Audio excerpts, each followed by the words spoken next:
बाहर से आए हुए सभी अतिथियों को और मंच पर विराजमान सभी मेरे अभिभावक जन और उन सभी को मेरा शहादत होगा और इस रिपब्लिक डे यानी 26 जनवरी पर सभी को भाव भरी शुभकामनाएं। सबसे पहले मैं इसकी अपने स्पीच की औपचारिक शुरुआत करने जा रहा हूं और जो सबसे बड़ी बात है, मैं आपको ज्यादा ऊपर तक नहीं लेके जाऊंगा। सबसे पहले अपनी गांव की बात करते हैं तो यहाँ से एक बहुत ही शानदार नाम आज देखने को मिला है और सबके कानों में पड़ा होगा। इसका मतलब ये नहीं है कि मैं कोई एडवर्टाइज करने के लिए आया हूँ। खेतेसर नवयुग मंडल जिन्होंने पहली बार गांव में एक सामूहिक संगठन के रूप में उभरा है। मैंने आने के बाद में कोई ऐसा संगठन यहाँ पे उभरता हुआ देखा नहीं। कई संगठन बने और कई टूटे। कितने संगठन बने, बनते हुए तो बहुत देखे लेकिन खड़ा आज तक नहीं देखा।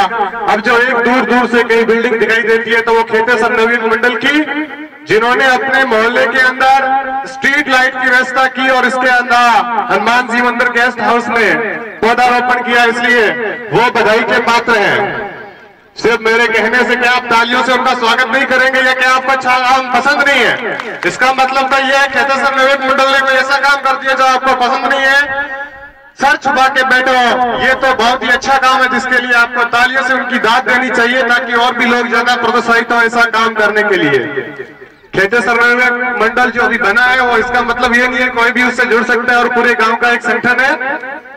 और इसके आगे मैं स्कूल के जो बच्चे हैं उनसे कहना चाहूंगा कि वो शिक्षा पर ध्यान दें। कुछ लोग हमें भी कहते हैं कि अगर आपने शिक्षा प्राप्त कर ली तो क्या बन गए, फिर तो हमारे बीच में ही रही हो। लेकिन मैं कहना चाहूंगा कि मेरे साथी, चाहे वो विक्रम हो, चाहे जगदीश जी हो, चाहे कोई और हो, वो कोई हाई फाई फैमिली से नहीं निकले हुए हैं। आज गांव में रहकर संघर्ष कर रहे हैं, न केवल अपनी स्टडी कर रहे हैं बल्कि घर के आर्थिक कामों में भी अपना सहयोग दे रहे हैं। सभी मध्यम वर्ग से निकले हुए लोग हैं। तो क्या आप एक संघर्षशील के रूप में अपने आप को स्थापित करना चाहोगे या फिर यूं ही गलियों में घूमने वाले या फिर किसी महाजन के यहाँ नौकरी, साधारण नौकरी करने वाले इंसान बनने चाहोगे? इसके लिए सभी लोग अपनी शैक्षिक गतिविधियों पर ज्यादा से ज्यादा ध्यान दें। ये बात सुनने में आई है जो सबसे ज्यादा महत्वपूर्ण है, शिकायत मिली है यहाँ से कि जब जो क्लास टीचर क्लास में जाते हैं तो बच्चे ताल में मिलते हैं। खेलना जरूरी है लेकिन इतना जरूरी नहीं कि उसका शिक्षा कोई ताक पर रख दे।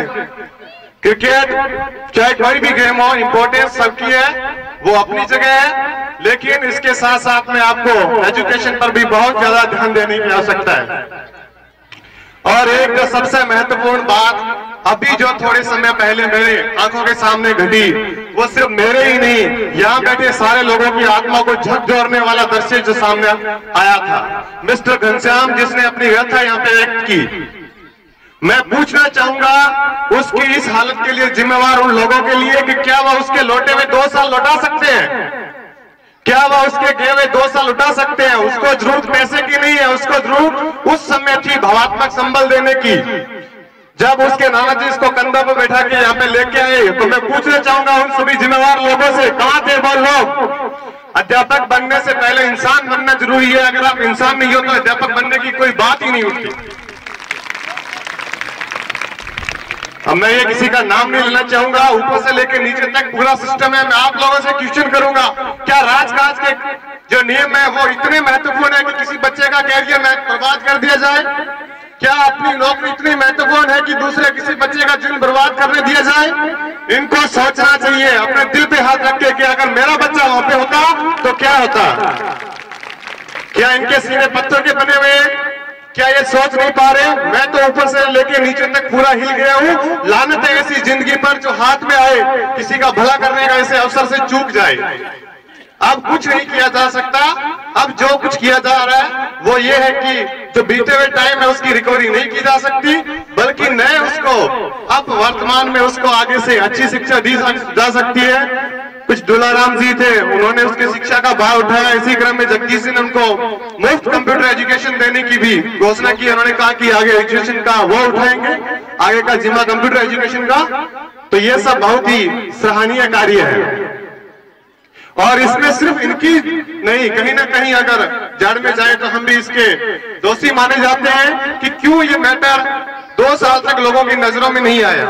क्यों हम जैसे लोग छिपे रहे? मैं भी दोषी हूँ और आप लोग भी दोषी हैं। अगर हम लोगों को ये पता था, क्योंकि मुझे मान रहा हूं मेरे को पता नहीं था, अगर किसी को इस बात का पता था तो वो भी इसमें बराबर का दोषी है जिसने इन लोगों के खिलाफ आवाज नहीं उठाई। बात यह थी कि इस मामले के तह तक जाके इसकी जांच की जानी चाहिए थी कि ऐसा क्यों हो रहा है हमारे ही गांव में, अपने ही गांव में, एक ऐसे बच्चे के साथ में। और अगर जब बात की जा रही है कानून को सख्ताई के लागू करने की, तो सबसे पहले तो वो जो कानून पालन करवाने वाले हैं उनके ऊपर लागू होनी चाहिए सबसे पहले। अगर वो उसको ढंग से नहीं, अपने ऊपर नहीं एडजस्ट कर पा रहे हैं तो दूसरों पे लागू करने की बात ही कहाँ आती है। ऐसे सैकड़ों मौके देखने को मिलते हैं जहाँ पे इस तरह के कानून की खिल्लियां उड़ाई जाती है। तो क्या जीवन, किसी के जीवन को बचाने के लिए कानून में कुछ ढील नहीं दी जा सकती?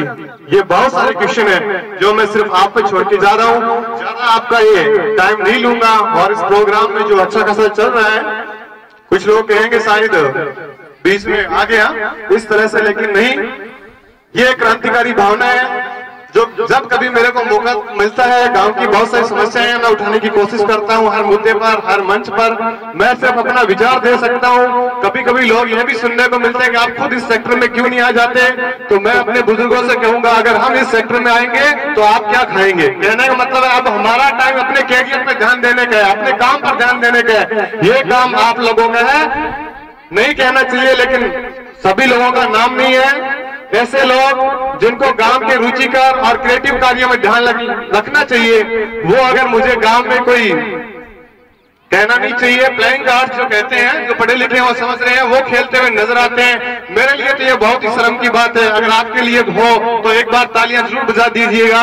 सारे लोग हैं जो उनको जो काम करना चाहिए वो नहीं कर रहे हैं। फिर हमें कहते हैं कि संस्कार, अरे संस्कार आपको अपने दादा परदादा से मिले थे, आपने इसको नेक्स्ट पीढ़ी में ट्रांसफर नहीं कर रहे हो, अपने पास में रख रहे हो। आप अपने दादा परदादा से मिले संस्कार हमें दोगे तभी हम आगे जाएंगे ना। जब आप अपने संस्कार अपने पास में रखकर उनको प्लेइंग कार्ड्स में उड़ा रहे हो अपने संस्कारों को, तो फिर हमारे पास में संस्कार कहां से आएंगे। Thank you very much. Have a good Republic day and have a good year for all of you.